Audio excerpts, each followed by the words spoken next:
Hello. कैसे हैं आप? आइसक्रीम आइसक्रीम वाला। Remember those days, those L's, I couldn't sleep right now. I get paid, vacay, I'm staying B-side. Breaking the blues over steak, तो I फिर got से it. कर दी है डकैती, शब्दों की हो गई है बकैती और शाहिद कपूर ने कहा है उटपटांग सा बयान। अबे येड़े, शाहिद कपूर इंडियन है। अच्छा, वो इंडियन है। शाहिद अफरीदी ने दिया है उटपटांग बयान कि जिसके आगे दुनिया भर के सारे बॉलर हाँफते थे। सुना है वो सचिन तेंदुलकर, शोएब अख्तर के आगे कांपते थे।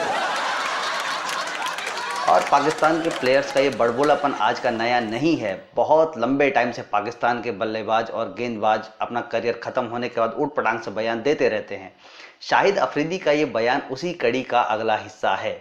अभी भी लोग भूले नहीं हैं कि कैसे 2004 में जावेद मियांदाद ने कहा था कि इरफान पठान के जैसे बॉलर उनके गली मोहल्ले में मिलते हैं। और इरफान पठान ने उनके खिलाफ हैट्रिक लेकर के जावेद मियांदाद के मुंह पे एक करारा तमाचा मारा था।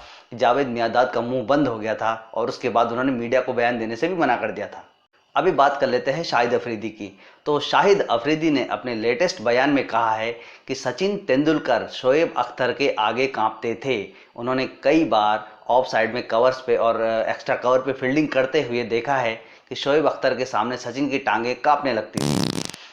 शाहिद अफरीदी को क्या हमें सीरियसली लेना चाहिए? क्योंकि अभी कुछ टाइम पहले ही उन्होंने कहा था कि जब उनका करियर शुरू होने जा रहा था तब उनकी उम्र 20 या 21 साल थी और उन्होंने झूठ बोला था कि उनकी उम्र 16 साल है, ऐसे ही।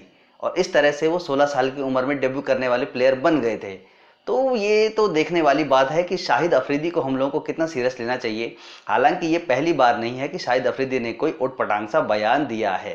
2011 वर्ल्ड कप में इंडिया के खिलाफ सेमीफाइनल के बाद भी उन्होंने ही कश्मीर को लेकर के कुछ उटपटांग टिप्पणी कर दी थी और उसके बाद मीडिया की तरफ से उनको काफ़ी फटकार भी लगाई गई थी।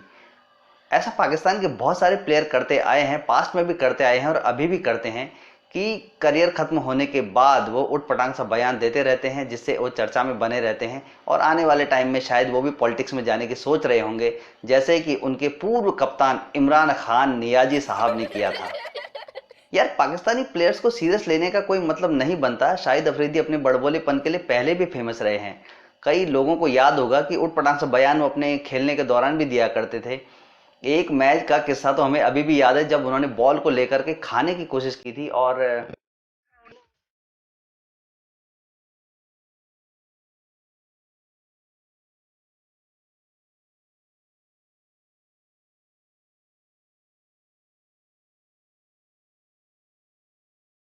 एक दो बार उनपे मैच फिक्सिंग के आरोप भी लगे हैं। हालांकि कभी कोई साबित हो नहीं पाया, लेकिन नाम उछला था। शाहिद अफरीदी हमारे पसंदीदा बल्लेबाज रहे हैं। उनका एग्रेशन उस जमाने में अच्छा लगता था जब वो इस तरह की बैटिंग करते थे। हिटिंग हिटिंग करनी है तो उस तरह की बल्लेबाजी उस जमाने में बहुत कम बैट्समैन किया करते थे और ये करते थे। लेकिन यार, जुबान थोड़ी सी संभाल के बोलना चाहिए। शाहिद अफरीदी को मालूम है कि सचिन तेंदुलकर की तरफ से उनके लिए कोई जवाब कभी नहीं आने वाला है, इसलिए ऐसा कीचड़ उछाला जा सकता है। सचिन तेंदुलकर का करियर निर्विवाद रहा है, वो कभी किसी विवाद में नहीं पड़े हैं, उनका नाम घसीटा जाता रहा है। लेकिन फिर भी सचिन का कभी भी कोई गलत बयान किसी के लिए नहीं आया है और शाहिद अफरीदी को पता है कि ऐसा उटपटांग बयान देकर के वो बच जाएंगे। लेकिन यार, पब्लिक तो चुप नहीं रहेगी ना, सबको पता है। रही बात शोएब अख्तर की, तो शोएब अख्तर हमारे फेवरेट बॉलर रहे हैं क्योंकि उन्होंने दुनिया की हर विकेट पे जाकर के अपनी बॉलिंग का जलवा दिखाया है, बेहतरीन बॉलिंग की है।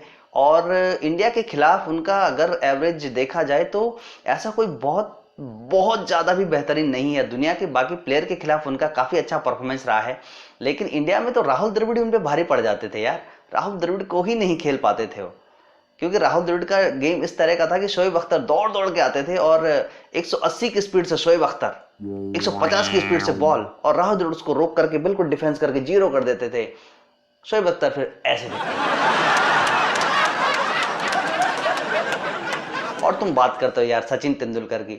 सचिन तेंदुलकर दुनिया के सारे ग्रेटेस्ट बॉलर को खेल चुके हैं और उसके आगे उन्होंने परफॉर्म किया है।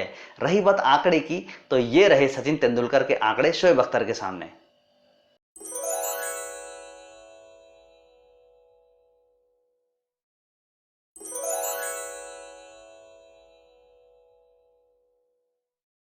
वनडे में बल्कि टेस्ट मैच में भी सचिन का एवरेज देखा जाए तो शोएब अख्तर के खिलाफ ठीक ठाक है, क्योंकि टेस्ट मैचेस में एग्रेसिव बैटिंग नहीं होती है।